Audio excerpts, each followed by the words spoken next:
Okay, go. All right. I want to talk to you about commission. One of the things that comes up frequently in a real estate transaction, especially when you're hiring a listing agent to sell your home, is commission. Is it 6%? Is it 7%? Is it 4%? Is it 5.5%?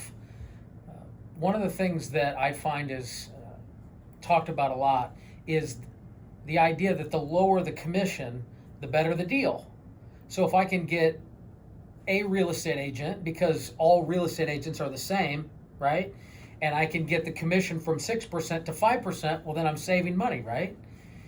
So that's a common thought, or at least it appears to be a common thought with some of the people that I talk to that are considering hiring a real estate agent. So a couple of things I wanted to share with you on this thought. Being a real estate agent now for 18 years and seeing the other side of that, I would never hire an agent who was a discount agent. So one of the most accepted structures in the world on anything is a 6% real estate commission, typically 3% to one side of the transaction and 3% to the other. It's just pretty widely accepted. Now, in larger markets, you'll see a lot of times it's 5% or 5.5%. If you've got a really big home, it might be 5% or 5.5%. But let's just say, for the sake of the conversation, that on an average size home, a good real estate agent typically charges 6%. Hypothetically, right? What we see that comes into play is that all real estate agents are treated as the same because they do the same things, right? They use the same words, they use the same system, they have the same track record. They've all been doing it for 18 years. They've all sold 1,000 houses. No. What happens is typically someone, and we'll call it self-esteem, will have lower self-esteem. It's usually related to the service that they offer. And when they have low self-esteem, they lower the price. Now, in some cases, you have such a good product, your house is so good, that it doesn't matter if you hire someone who has low self-esteem and a bad service and uses bad words in the transaction and doesn't know how to negotiate properly. Some cases, very few, but in some cases, it doesn't matter. In some cases, you can sell your home on your own. These are things that are not often talked about with salespeople. You can just sell your house on your own. That is a possibility. That does work sometimes. Not every single person needs to hire a real estate agent. However, when you have a home, and let's use this market as a good example, because it's a very good time for a seller to sell their home, right? Well, some of those things need to be handled properly inside of the transaction in order to get you the most amount of money. So exposure is one of the things that's important. Also marketing under the same concept. How about negotiations?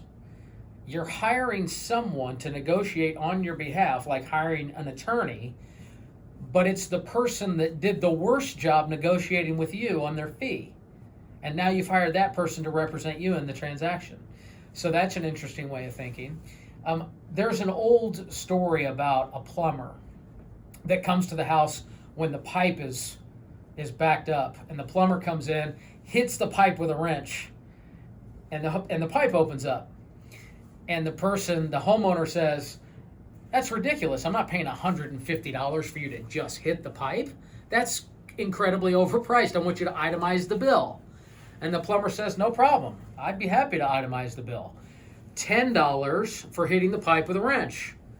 $150, $140 for knowing where to hit the pipe with the wrench." And I think about that sometimes when it comes to the work that we do that is either a really easy transaction or a really tough transaction or somewhere in between. And on a really difficult transaction where we utilize 100% of our expertise to get it done, it's well worth it to have a real estate agent that you pay a reasonable fee. And there are some cases where it just goes nice and smooth and it doesn't seem like it makes sense to pay a fee to a real estate agent.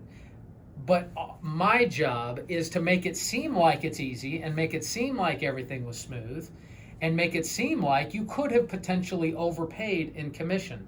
But commission is really no different than an insurance policy.